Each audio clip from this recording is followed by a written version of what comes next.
ఓం శ్రీ గురుభ్యో నమః. ఓం శ్రీమాత్రే నమః. జూలై నుండి డిసెంబర్ వరకు కూడా మేషాది ద్వాదశ రాశుల వారికి ఈ 6 నెలల పాటు కూడా గ్రహ సంచార వీక్షణం ఏ విధంగా ఉండబోతుంది, వాళ్ళకి వృత్తి, ఉద్యోగ, వ్యాపార, ఆరోగ్య, కోర్టు శుభ కార్యక్రమాలు ఏ విధంగా ఉండబోతున్నాయి, ప్రత్యేకంగా విద్యార్థులకు ఏం జరగబోతుంది, ఇవన్నీ కూడా గోచారరీత్యా చెప్పబడే ఫలితాలు. బర్త్ చార్ట్ కాదు. బర్త్ చార్ట్ అంటే పర్మనెంట్ రిజల్ట్స్. ఈ 6 నెలల పాటు కూడా ఈ గోచారరీత్యా ఏ విధంగా నిర్ణయాలు తీసుకోవాలి, ఎలాంటి జాగ్రత్తలు తీసుకోవాలి, ఎలాంటి నిజాలు తెలుసుకోవాలి. నిజం తెలుసుకుంటేనే జాతకం, నిజం తెలుసుకోకపోతే జాతకం లేదు.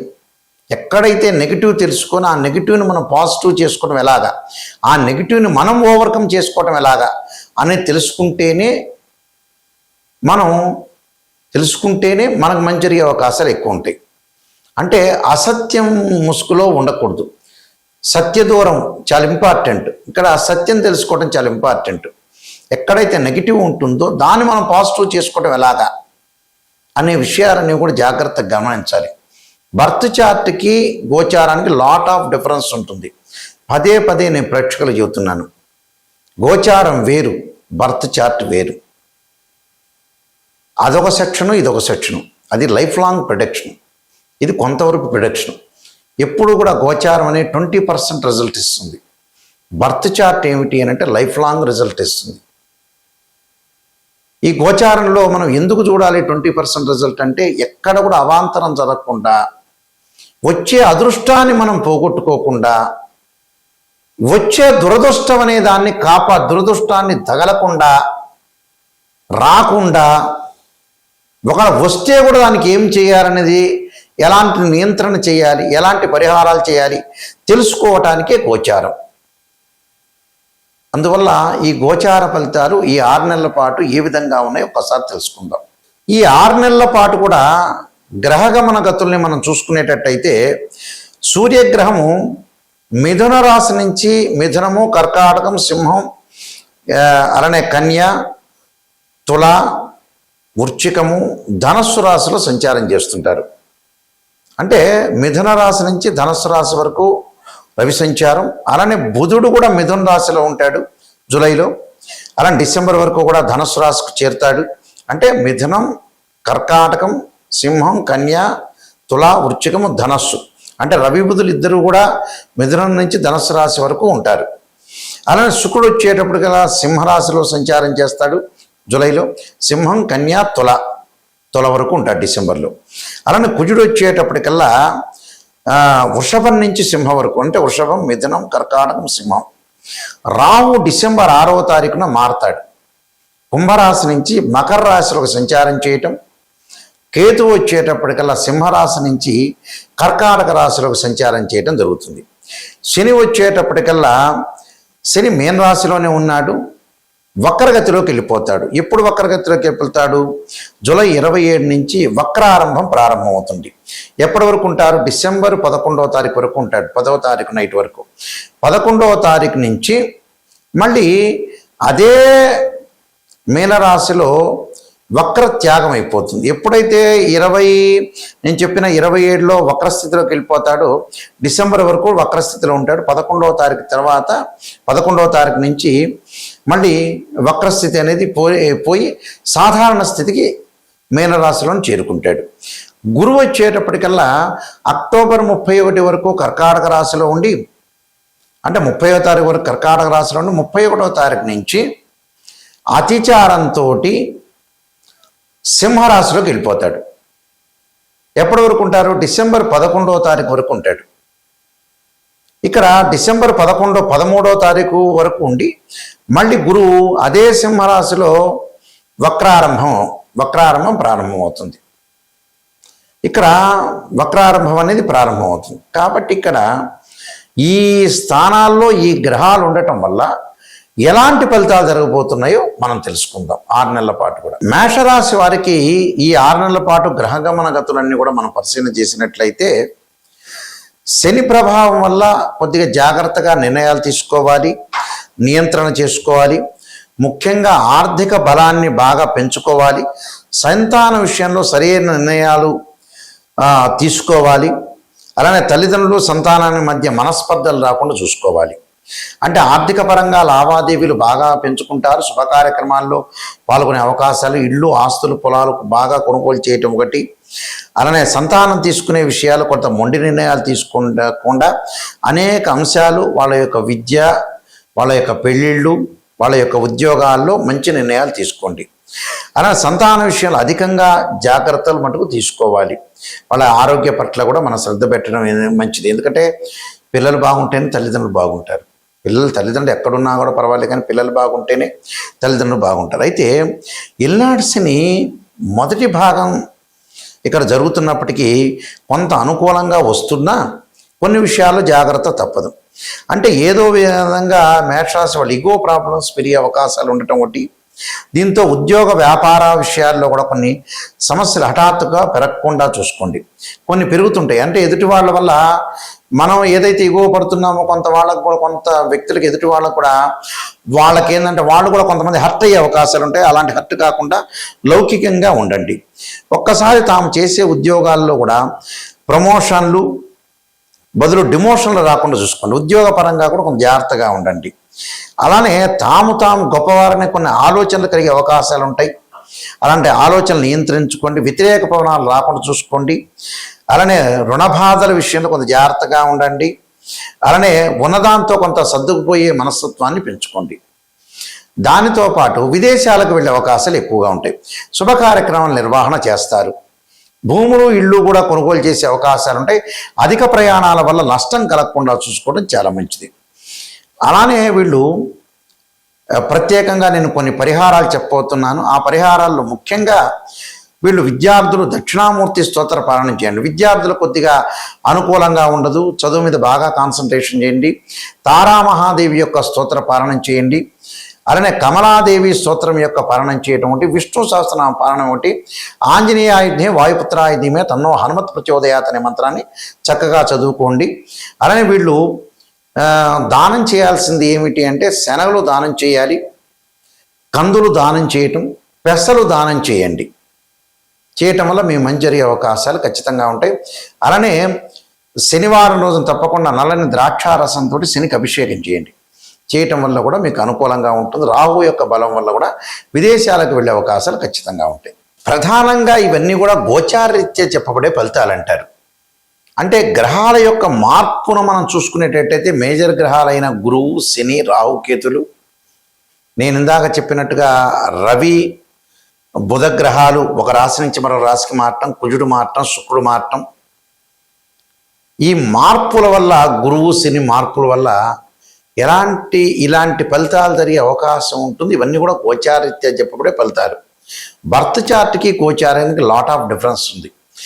గోచారం అంటే 20% సపోర్ట్, అంటే చెడు జరుగుతుందా మంచి జరుగుతుందా, వృత్తి, ఉద్యోగ, వ్యాపారాలు, ఆరోగ్యము, వివాహము, విద్య, వైద్యము, ఈ విషయాలు ఏ విధంగా ఉండబోతుంది అనేది గోచారపరంగా మనం ఎలాంటి నిర్ణయాలు తీసుకోవాలి, ఎలాంటి నిర్ణయాలు తీసుకోకూడదు, ఎలాంటివి అనుసరించాలి, ఎలాంటివి అనుసరించకూడదు చెప్పబడేవే గోచారం అంటారు.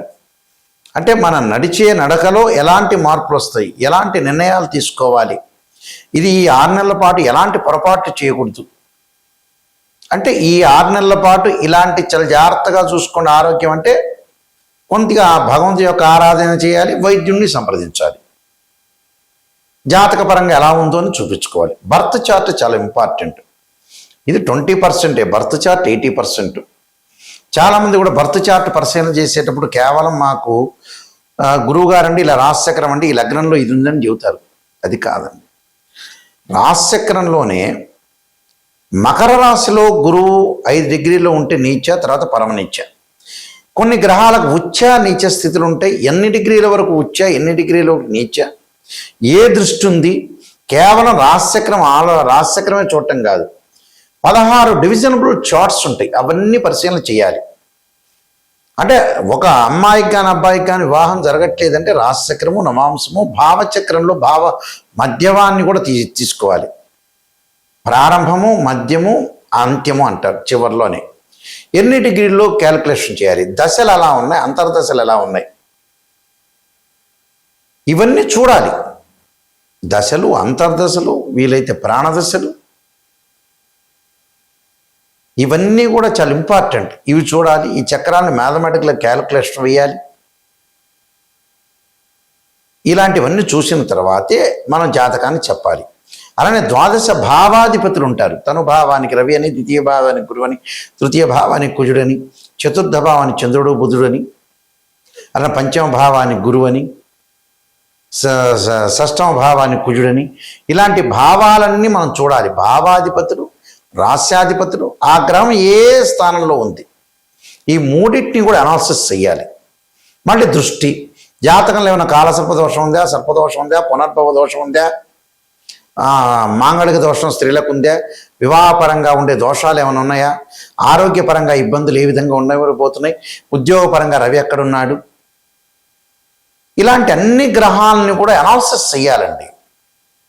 అనాలిసిస్ చేయాలంటే ఆస్ట్రాలజీ పరంగా చాలా జాగ్రత్త అనాలిసిస్ చేయాలి. అనాలిసిస్ చేస్తేనే మనకు తెలుస్తుంది యాక్చువల్గా.